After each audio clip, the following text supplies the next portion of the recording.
somewhere, right now, there is a wheel of cheese sitting quietly in a cool, dark cave, doing absolutely nothing. Well, that is not quite true. It is doing something.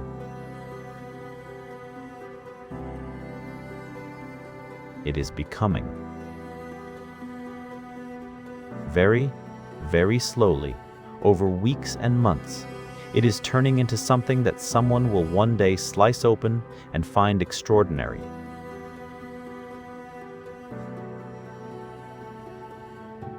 But if you were watching it, you would not be able to tell.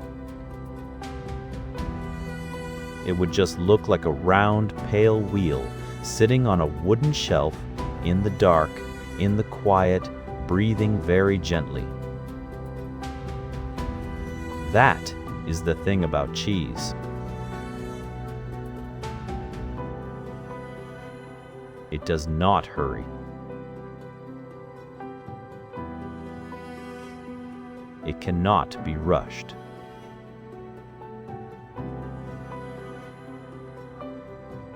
It simply takes its time, and in doing so, it becomes something quite wonderful. Let us begin at the very beginning, which is also, in a way, one of the most ordinary places in the world.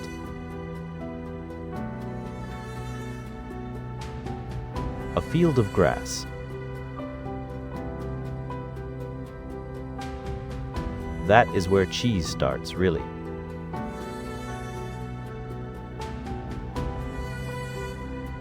Long before anyone talks about milk or curds or caves or aging rooms. Before any of that, there is a field of grass and an animal eating it. Most of the time, that animal is a cow, though it could just as easily be a goat or a sheep or a buffalo.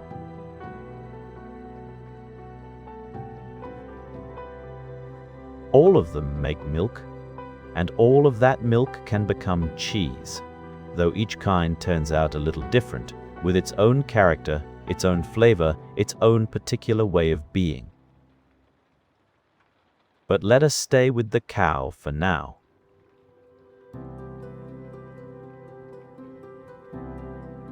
She is standing in a field somewhere, and the field is green, and the grass is soft, and she is eating at the sort of slow, rhythmic pace that cows are very good at. A pace that looks, honestly, like the most restful thing in the world. She takes a mouthful. She chews.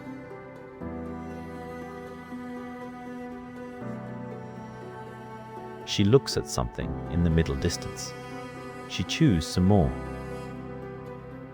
Inside her body, something quite marvelous is happening. The grass she eats is being turned, very gradually, into milk. Her body does this almost as a side effect of living.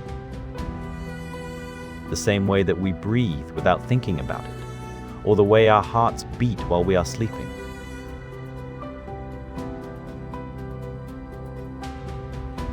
She simply is, and while she simply is, she makes milk. That milk is mostly water, which you might not expect. About 87 parts in every 100, roughly, are water.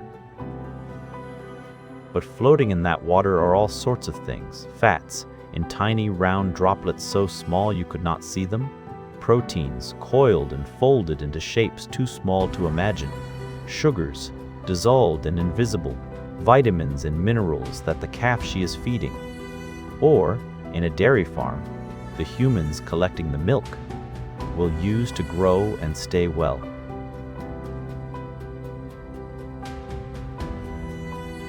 The milk comes out warm, at about the same temperature as the cow's body, which is a little warmer than your hands on a cold morning. and it comes out white, or sometimes a very faint, gentle yellow, because of something in the fat. A pigment from the grass she ate, carried all the way through her body and out into the milk.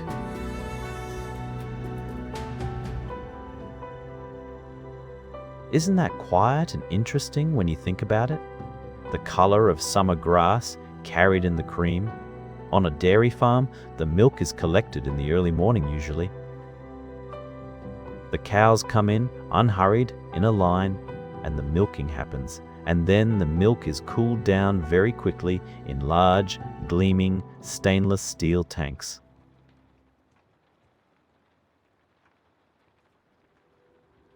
Cooling it down keeps it fresh, keeps it safe, stops anything happening to it before it is meant to happen. Then it goes to the cheesemaker. The cheesemaker might be right there on the same farm, in a small stone building that has been making cheese for 100 years.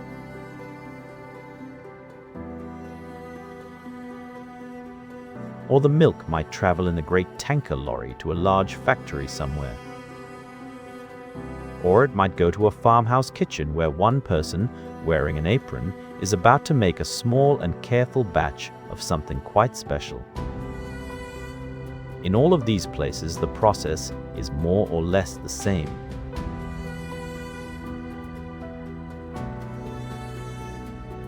It has been more or less the same for thousands and thousands of years. People have been making cheese for so long that no one is entirely sure when it started. But it was certainly before writing existed, before cities, before most of what we think of as civilization.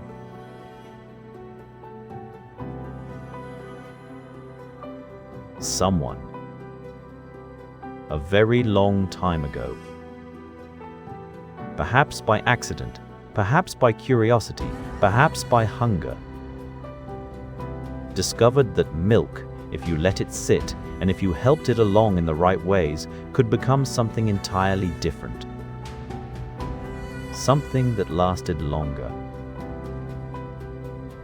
Something, in fact, that tasted good.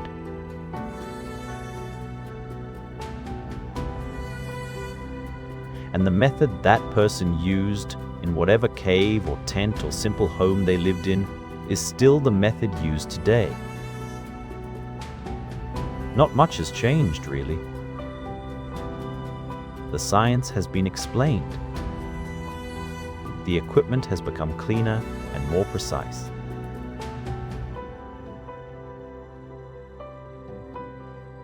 But the cheese itself, the way it comes to be,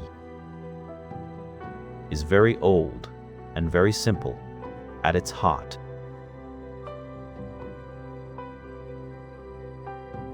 The first thing the cheesemaker does is warm the milk. Not boil it, just warm it gently to somewhere around 30 degrees, which is warm the way a bath is warm. Comfortable. Safe.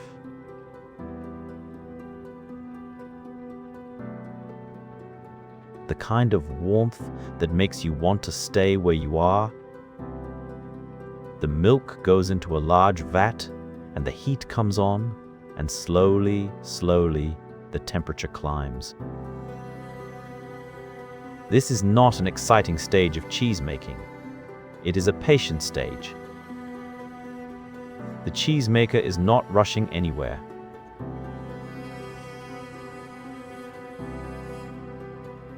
And once the milk is at the right temperature, the first ingredient is added. It is called a starter culture, and it is, in fact, alive. Not alive in the way a puppy is alive, or a tree, or you, but alive in the way that very small things are alive. A starter culture is made of bacteria.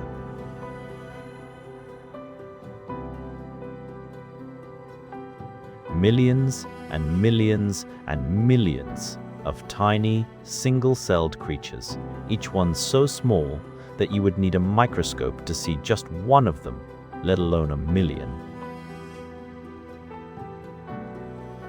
These particular bacteria are friendly. They mean no harm to anyone. In fact, they are exactly what the milk needs.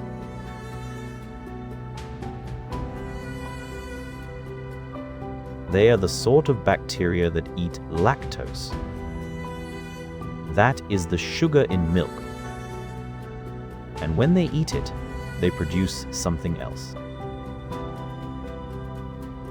Lactic acid,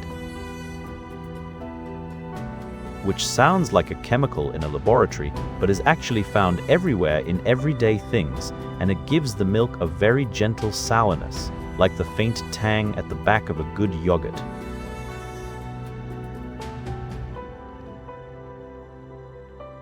As the bacteria eat and multiply and go about their small, quiet lives in the warm milk, the milk begins to change. It becomes just a little more acidic. And that acidity is important. It is part of the door that has to open before the next stage can happen.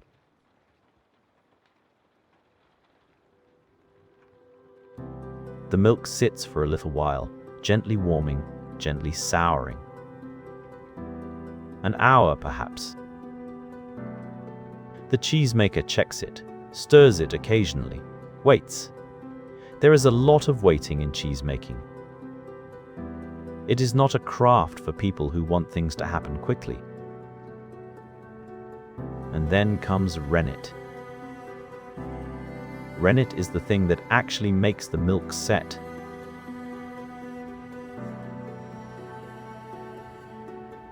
It is an enzyme, a kind of biological key that unlocks a very specific door.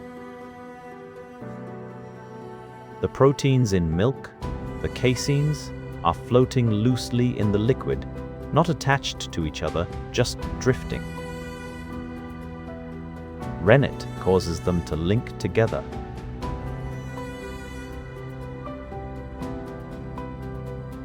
To reach out and hold hands, in a way, long chains of protein connecting and tangling until the whole of the milk has become, slowly, a single soft, wobbling mass. A curd. Rennet used to come only from the stomach lining of young calves because calves have a great deal of it. It helps them digest their mother's milk.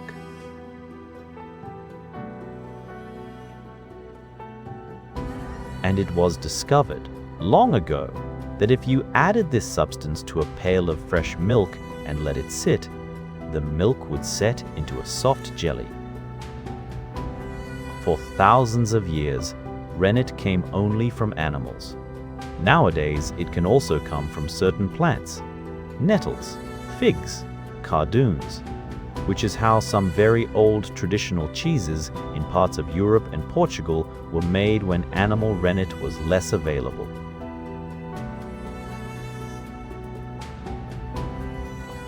And more recently, there are kinds of rennet grown from fungi too, which is what most large-scale cheesemakers use now. But whatever form it comes in, the effect is the same. You add a very small amount to the warm, slightly sour milk. You stir it in gently. You put the paddle down. And then you wait.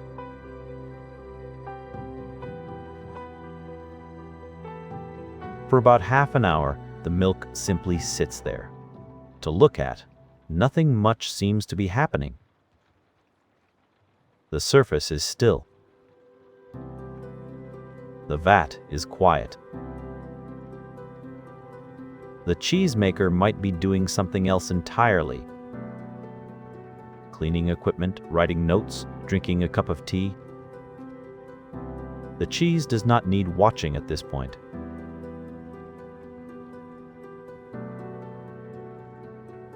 The cheese is doing its own thing.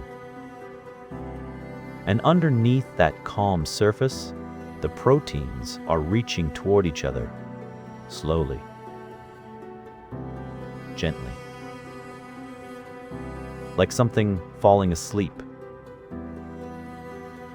The way a busy mind gradually slows and all the separate thoughts start to drift together into something softer and less defined.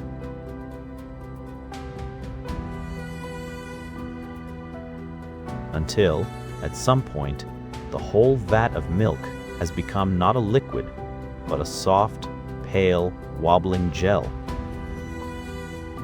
You could cut it with a knife, and it would hold the cut. You could press a finger gently against the surface, and it would push back. It is called the curd.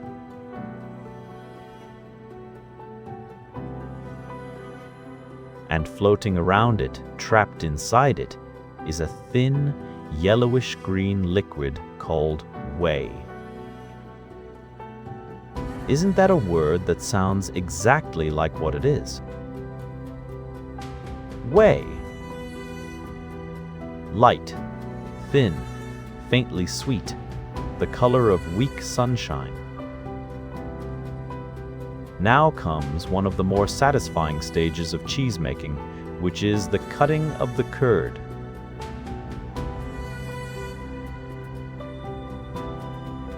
The cheesemaker has a tool. It looks a little like a grid of wires or a rake, and they drag it through the soft curd in long, deliberate strokes. The curd, which had become one whole thing, is now divided into pieces. Small cubes, each one floating gently in the whey like little pale pillows.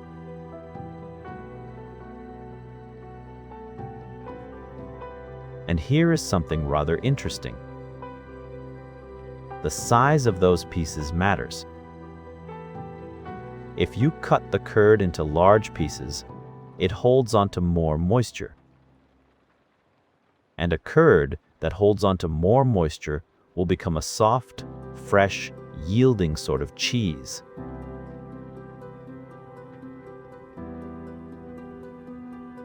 Something like ricotta, or fresh goat's cheese, or cottage cheese. Soft things, mild things, things you eat within a day or two of making them. But if you cut the curd into very small pieces, tiny little cubes, the size of rice grains or even smaller, then much more of the whey is squeezed out.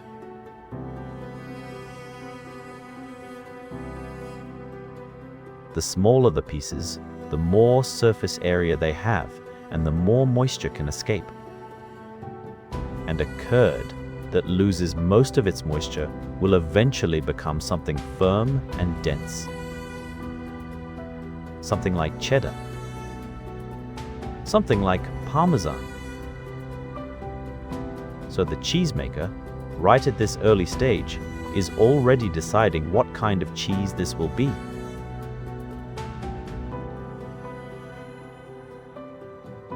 A few passes of the curd knife and the path is set.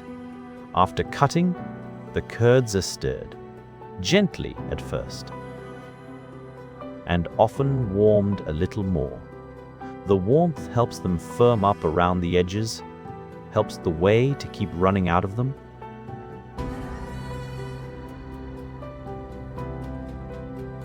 The cheesemaker stirs and warms, and the curds shrink a little as they go, tightening, holding themselves together more firmly. It is a slow process, and it looks rather peaceful. All these small white pieces turning in the liquid like snow that has fallen into warm water and is gently deciding what to do next.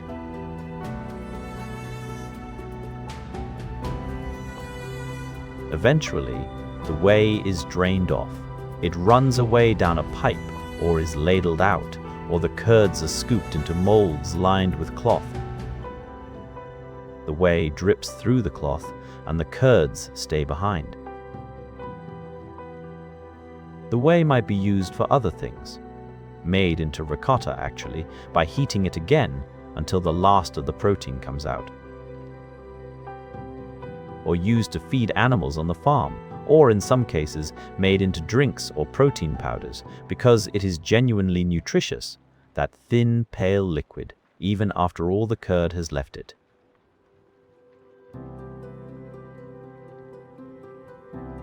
But the main business now is the curd. Those small, firm, warm pieces of milk turned solid, pressed together in a mold. The mold shapes the cheese.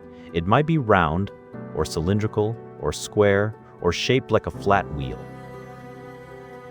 Each variety of cheese has its traditional shape, and the shape is not just decorative.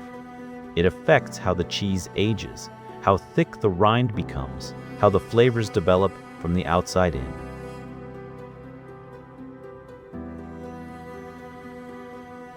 And then, in many cases, something presses down on the curd. Weights, or the pressure of a machine, or simply the weight of the cheese itself. For hard cheeses especially, pressure is applied for hours, sometimes for a whole day, to squeeze out every last trace of whey, to pack the curds tightly together into a smooth, coherent mass.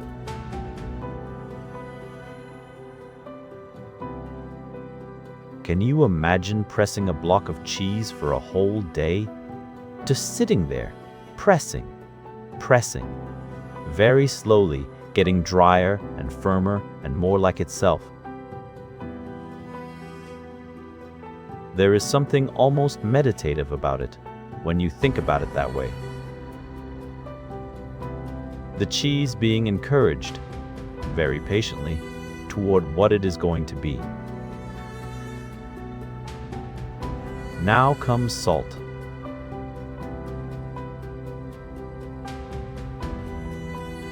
Salt is important in cheese for several reasons. It adds flavor, yes, but it also does something more useful than that. Salt draws out more moisture. It slows down the activity of bacteria. It helps form the rind, the outside of the cheese.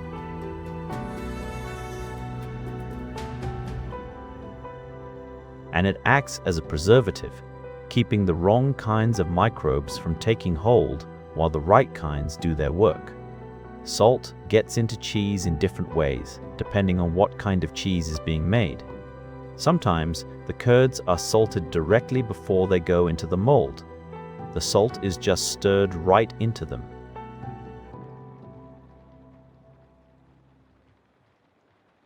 That is how cheddar is often made. You can actually taste the faint graininess of that salt in the texture if you think about it while you eat it. Sometimes the finished cheese is rubbed all over with salt. A big, handsome wheel of it, sitting on a table, being rubbed by hand or machine.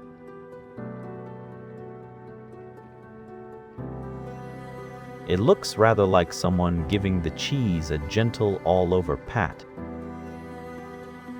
And sometimes the cheese is lowered into a bath of brine, salty water, and left to soak. This is how many European cheeses are salted. Gouda, for instance. Parmesan.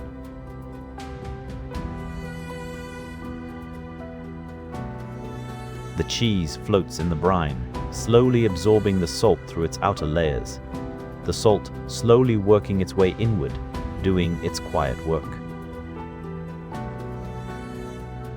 The cheese that has been brined looks a little pale when it first comes out, but it is already, at this point, unmistakably a cheese. It holds its shape.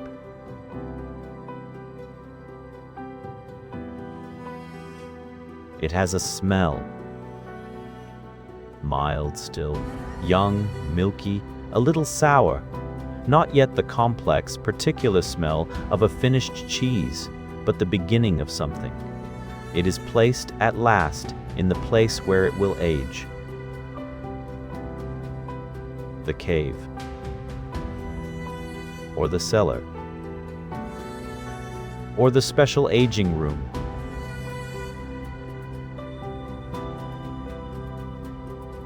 Or, for some of the grandest cheeses, an actual mountain cave where the air comes in cold and damp from the rock outside. This is the part I find most quietly wonderful. The idea of all those cheeses, in all those rooms, in the dark and the cool, simply resting, breathing, becoming. For some cheeses, the aging is very short.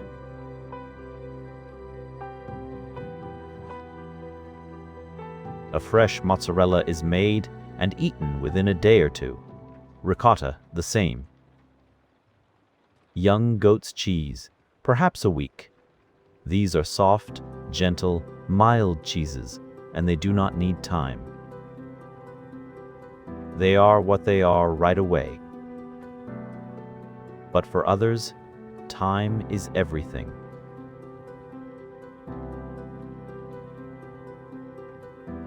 Brie and Camembert, those soft, white French cheeses that collapse gently when you press them. They age for about 4 to 8 weeks. In that time, a white mold forms on the outside. It is called Penicillium camemberti, and it grows on the surface like a soft white fur. And it is entirely, completely, wonderfully good.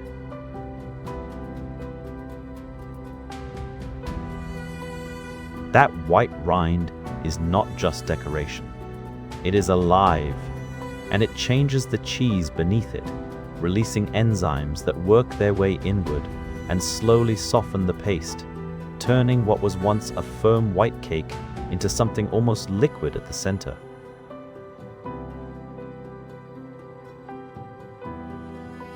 Something that, when you cut it at exactly the right moment, seems to want to spread all by itself. And then there are the blue cheeses. Stilton, Roquefort, Gorgonzola. These are some of the most extraordinary cheeses, and they come to be the way they are because of another mold entirely. Penicillium roqueforti, which is, despite its rather grand Latin name, essentially a relative of the mold that makes penicillin.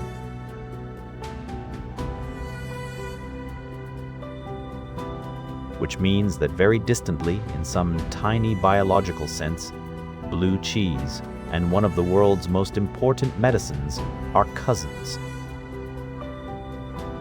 The blue mold needs air to grow, so the cheesemaker pierces the young cheese with long needles, sometimes dozens of them, making little tunnels all the way through. Air flows in along those tunnels.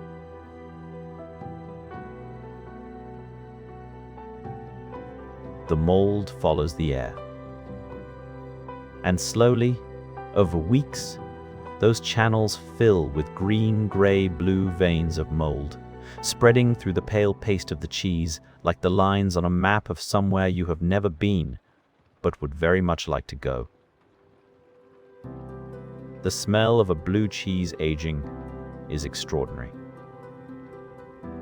Sharp and earthy and completely itself.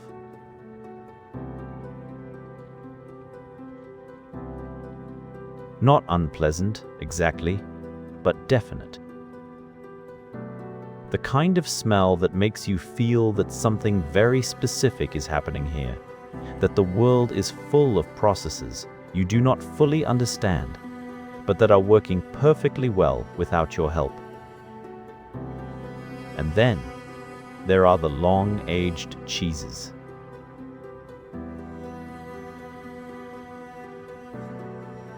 Parmesan, properly called Parmigiano,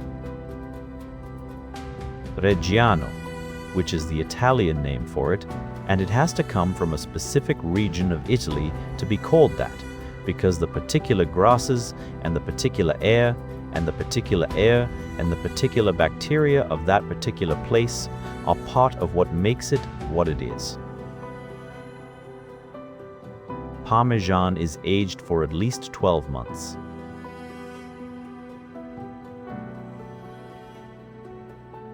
Often 24. Sometimes 36 months or more. 3 years. 3 years of sitting on a wooden shelf in a large, cool warehouse, being turned and brushed and checked. 3 years of slow transformation as the remaining moisture evaporates through the rind, as the texture firms and firms until it becomes almost crystalline. Those little white specks you see in a good Parmesan are not salt, as many people think, but amino acids called tyrosine, formed as the proteins in the cheese slowly break down.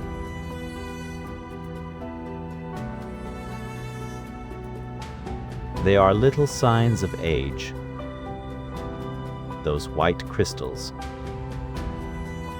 little marks of patience. The warehouses where Parmesan is aged are extraordinary to see. Row upon row of enormous golden wheels stretching back into the dark, stacked 5 or 6 high on wooden shelves.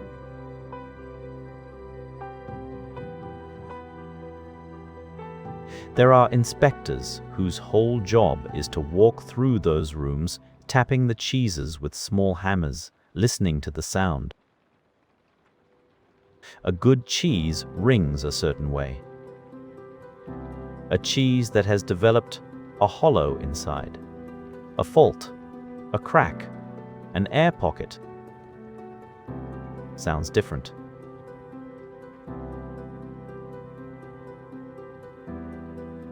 The inspector can hear the difference immediately, tap by tap, wheel by wheel, walking slowly through the long, cool, dim room.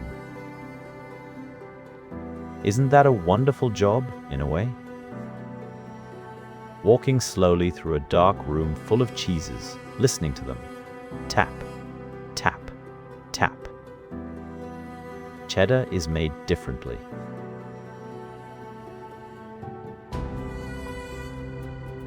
It is a British cheese, originally from the village of Cheddar in Somerset, where there are caves in the cliff that were once used to age it. The cheese was placed inside those caves because the temperature was exactly right. Cool and steady, not too dry, not too damp.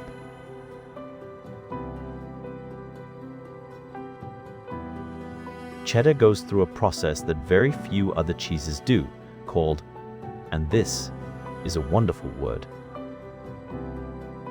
cheddaring. After the curds have been cut and stirred and most of the whey has drained away, the curd is piled at the sides of the vat, where it slowly knits together into slabs.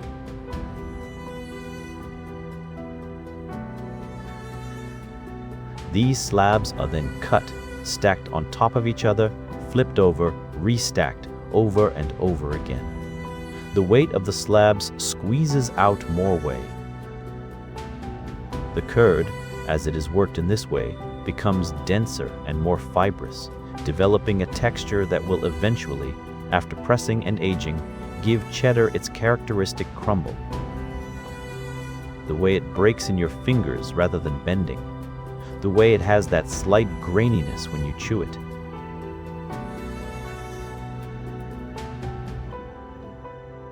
A young cheddar might age for 3 months. A mild one, perhaps 6. A sharp or extra mature cheddar might age for 2 years or more, the flavor deepening and intensifying as the months pass, becoming more complex, more itself, more unmistakably cheddar.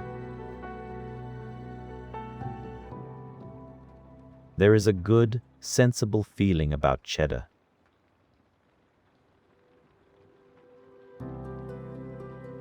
It is not mysterious the way blue cheese is, or theatrical, the way a runny camembert can be. It is straightforward and honest and entirely reliable in the best possible way.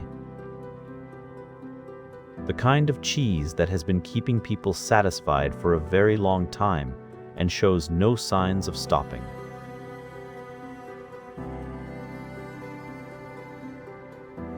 Gouda comes from the Netherlands, and it is one of the most widely eaten cheeses in the world. The young kind is mild and smooth and faintly sweet because it is made in a way that reduces the acidity of the curd. The curds are washed with warm water as they form, which rinses away some of the lactic acid, leaving the finished cheese with a gentler, more buttery taste.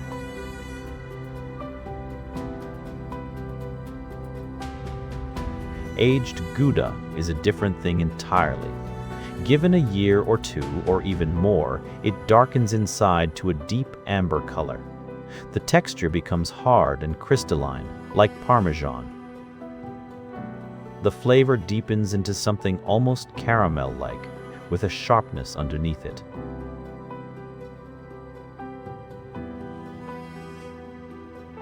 Old Gouda has a particular quality that is difficult to describe, something concentrated and rich, as if the whole long story of its making has been pressed into every small slice. It comes wrapped in a wax rind, usually red or yellow, which keeps it from drying out too fast and also makes it look rather cheerful in a shop. If you are the kind of person who finds a well-arranged cheese display cheerful, which honestly is a very reasonable thing to find cheerful.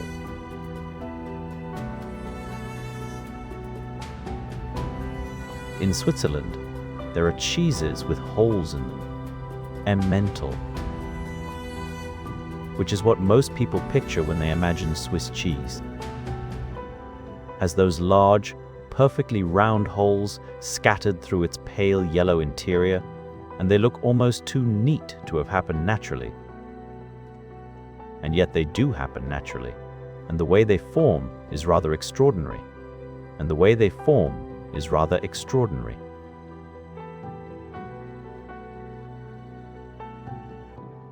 When emmental is made, specific bacteria are added to the milk.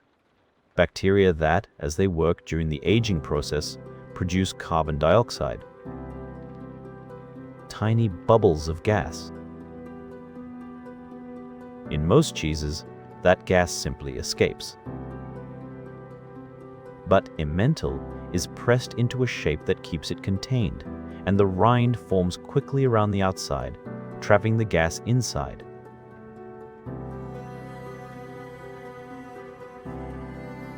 As the bacteria keep working, the gas collects into pockets. The pockets slowly expand. They become bubbles. They become holes. The cheesemaker knows where the holes will be by gently pressing on the outside of the young cheese and feeling where it gives a little, where there is air beneath.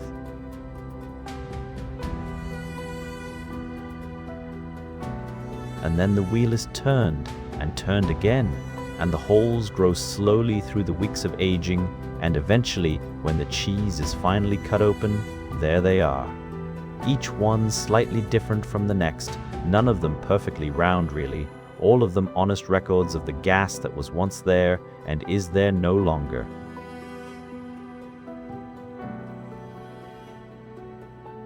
The flavor is mild and nutty and slightly sweet. Not complicated, easy to like. The kind of cheese that asks nothing of you. In some parts of the world, people have made cheeses from sheep's milk for thousands of years.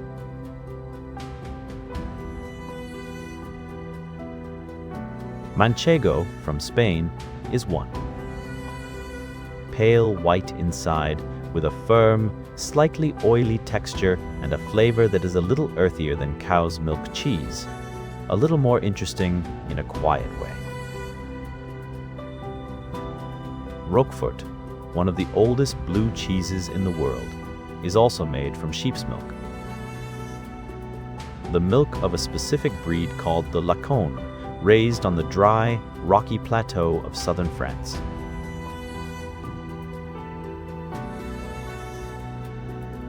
And Roquefort is aged only in the caves of Combalou, a particular rocky hillside, because the caves there have natural cracks called fleurines through which cold, damp air circulates, and the particular mold that makes Roquefort what it is lives there, in the rock, and has always lived there, and nowhere else produces a cheese quite the same.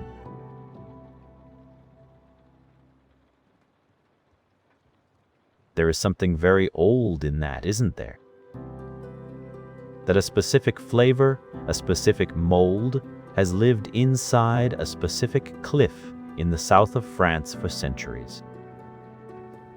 That the people making cheese there now are working with the same microscopic companions as people working in those same caves 1,000 years ago.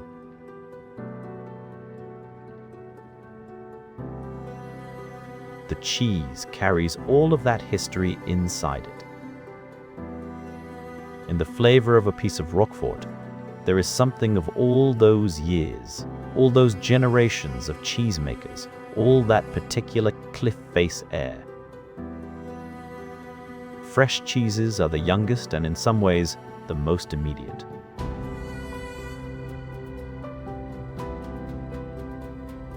Ricotta, which means in Italian, re-cooked, is made from the whey that is left behind after other cheeses are made.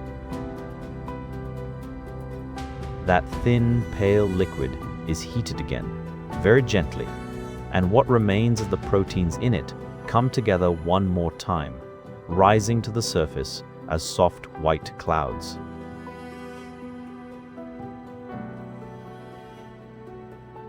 These are scooped out, drained, and there is the ricotta, mild and grainy and gentle, tasting faintly of warm milk. Mozzarella is made differently, and it involves one of the more dramatic moments in cheesemaking, which is also strangely calming to watch.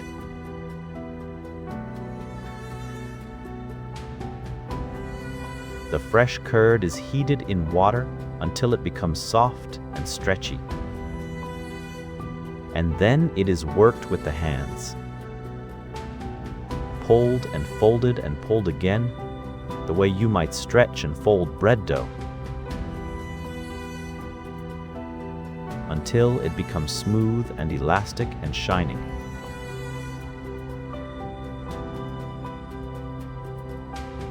Then it is shaped into balls, which go straight into cold water to firm up and are eaten fresh, perhaps that same day. A mozzarella made that morning and eaten that evening, with some tomatoes and a little oil. That is a very simple pleasure. And the cheese itself is so mild and clean that it tastes almost more of freshness than of anything else.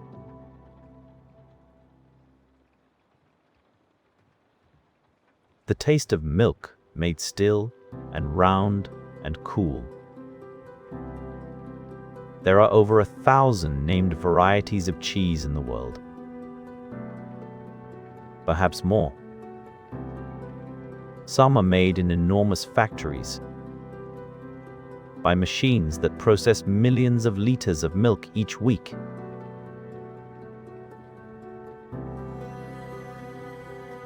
Some are made by one family on a small farm in a single morning from the milk of their own animals. All of them start the same way: milk, warmth, bacteria, rennet, the slow separation of solid from liquid, patience.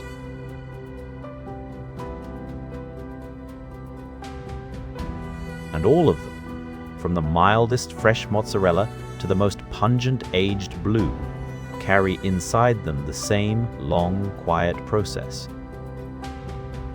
The same ancient discovery that someone made so long ago that there is no record of who it was or where they lived, only the result, still being made today, still being eaten, still in some cool cave somewhere, on a wooden shelf in the dark, still slowly becoming.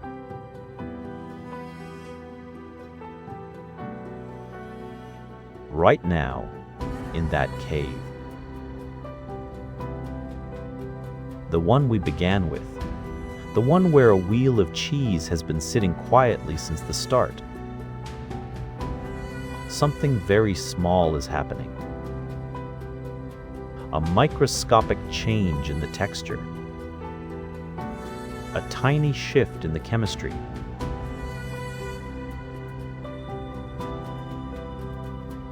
A molecule breaking down into two smaller molecules, each of which tastes slightly different from the one before.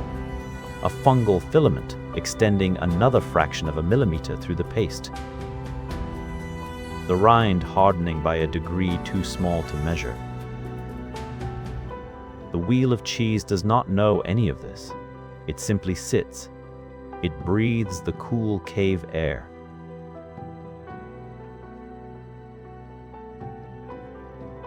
It turns very slightly, in the hands of whoever tends it, every few days. It waits. And outside the cave, the world goes on at its usual pace. Busy, hurrying, full of things happening all at once. But inside, the time is different. The cheese keeps its own time. The slow time of becoming.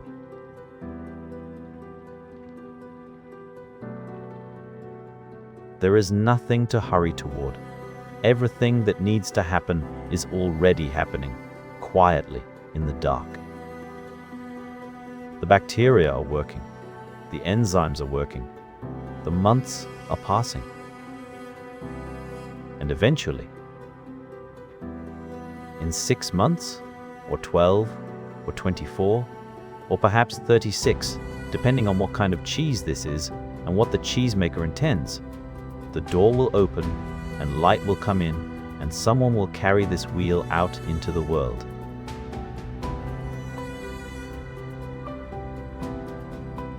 It will be tapped with a small hammer and pronounced good.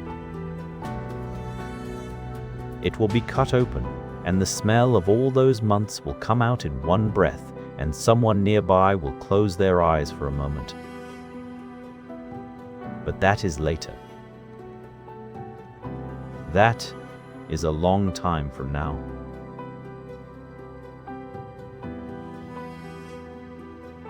For now, the wheel sits in the cool and the quiet, in no particular hurry, becoming what it is going to be. And outside, the grass grows in the field, and the cows eat it slowly, and the milk comes in warm and white, and the process begins again, as it has always begun, as it has been beginning for thousands and thousands of years.